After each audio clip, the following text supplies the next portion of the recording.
Lundi 21 décembre matin, avec mes enfants, on ouvre les volets et mon petit gamin de 7 ans me dit « Papa, regarde, il y a une cheminée qui a poussé dans le jardin ».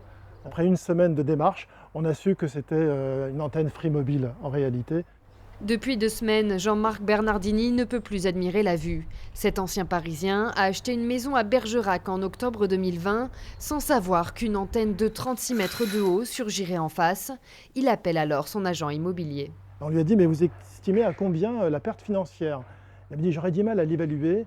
En l'état, par expérience, votre bien serait invendable. » Mais il n'est pas le seul à avoir eu cette désagréable surprise. Une trentaine de riverains ont découvert cette antenne relais près de chez eux et ont formé un collectif. Ils reprochent à l'opérateur de téléphonie mobile de ne pas les avoir mis au courant.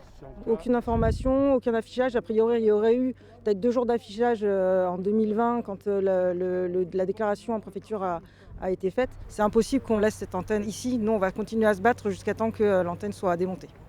Aujourd'hui, le collectif souhaite déposer entre autres un recours au tribunal civil pour troubles de voisinage. Du côté de la mairie, on déplore la méthode cavalière de l'opérateur. On avait demandé effectivement à Free de faire une réunion avec les riverains, ce qu'ils n'ont pas fait. Ils nous ont plus donné de nouvelles. C'était à eux. C'est quand même eux qui étaient intéressés par le fait de poser leur antenne.